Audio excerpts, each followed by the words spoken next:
Educação vem de casa, e ética também.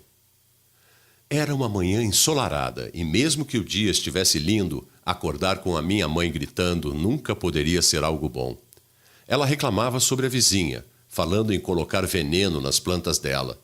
Eu até perguntaria se aquilo era muito errado, mas minha mãe não se importava muito. As segundas-feiras não costumavam ser os melhores dias para mim. Precisava chegar cedo à escola, pois a minha cota de atraso já estava no limite e eu não podia ser chamado a atenção novamente.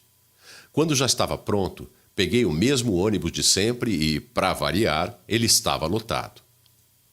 O único lugar que estava livre era o bendito banco amarelo para idosos, gestantes e mulheres com crianças de colo. Encaixei meu fone no ouvido, deixando no aleatório, cantarolando. Esse hit é chiclete, na tua mente vai ficar. E quando as pessoas que tinham direito àquele lugar apareceram, fingi que estava dormindo, aumentando meu celular no último volume. Cheguei à escola e a professora dava início à aula falando sobre ética. Eu não prestava atenção no começo, pois conversava com os meus amigos no fundo da sala sobre o Campeonato Brasileiro, da vitória do Vasco por 3-2 sobre o Sport, quando de repente levei um susto com a professora, que gritou com o garoto que sentava ao meu lado e estava conversando comigo e com os meus amigos. Como não queria que ela gritasse comigo, também me virei para a frente e prestei atenção. Aquele assunto me fez pensar. Será que, com o meu comportamento, eu cometia a tal falta de ética de que ela falava com tanta ênfase no início da aula? Quando tocou o sinal, todos saíram correndo para o refeitório. Empurrei todo mundo, furando a fila, e obviamente as pessoas começaram a reclamar, gritando coisas como: para de empurrar, sai daí, vai para o final da fila. Vou chamar a coordenadora e falar que você está furando a fila. Na hora que a briga ia começar, uma das coordenadoras apareceu e, além de mim, levou um dos garotos que queria me bater pelo meu ato. Já na direção, o assunto da aula se repetiu, só que agora eram duas: diretora e coordenadora falando sobre a falta de ética. Elas falaram que precisávamos respeitar uns aos outros para sermos respeitados. Disseram que em uma sociedade se vive com regras, limites e com atitudes éticas, que assim não era possível. Se o nosso comportamento não melhorasse, chamariam as nossas mães para uma conversa. Na volta para casa, dentro do ônibus, fiquei pensando sobre o assunto e fui conversando comigo mesmo até chegar. Decidi que conversaria com a minha mãe sobre aquele assunto que ficou ali, martelando na minha cabeça, mas eu e ela nunca paramos para falar sobre ética. Sentamos para almoçar e, como sempre, eu já sabia que ela iria encher o meu saco perguntando como foi meu dia. E eu teria que confessar que fui para a diretoria e ela com certeza me deixaria de castigo, tirando tudo que eu mais gosto: videogame, celular e me impedir de jogar futebol. Nós almoçamos e, enfim, ela perguntou: como foi o seu dia?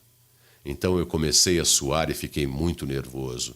Finalmente tomei coragem para responder: o meu dia? Bem normal. Ela logo percebeu que tinha algo de errado e que eu estava mentindo. Então ela refez a pergunta pausadamente, olhando no fundo dos meus olhos, daquele jeito que não tinha como fugir da verdade. Vou te perguntar de novo: como foi o seu dia? Comecei a gaguejar, tentando parecer calmo, o que tornava tudo ainda pior.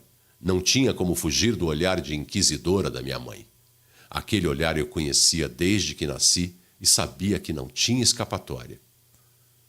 Falei tudo de uma vez só, tipo, bem rápido para ver se ela não prestava atenção na palavra diretoria. Falei toda a verdade e ela começou a me dar lição de moral. Então eu não aguentei e falei: você quer reclamar de mim? Mas e você que colocou veneno na planta da vizinha? Falei mesmo. Agora eu ia apanhar. Até fechei os olhos esperando a chinelada. Silêncio total. Quando abri os olhos, ela não estava fazendo nada. Ela se retirou e foi para a cozinha. Saí da sala e fui para o meu quarto. Acabei pegando no sono e quando acordei já era noite.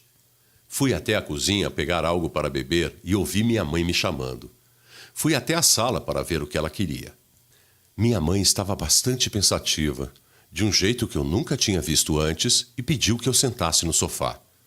Pela primeira vez, ela me pediu desculpas pelo ocorrido de manhã. Disse que também estava errada, que não estava sendo e nem dando o melhor exemplo, mas que pais também erram e que ela não era perfeita. A gente acabou se abraçando e, mesmo não dizendo nada, na nossa troca de olhares selamos o acordo de que tentaríamos nos tornar pessoas melhores, porque educação vem de casa e ética também. Autores: Beatriz Rangel, Bruna Carlos, Gabriela Souza, Matheus Henrique de Oliveira Silva, Juan Belisário. Escola Municipal Alcide de Gasperi. Turma 1804. Grupo 2. Diretora Kátia Miguel Corbacho. Diretora adjunta Mônica Cristina de Oliveira Teixeira. Coordenadora pedagógica Marta Solange Gomes Lacerda Capajó. Professora orientadora Silvia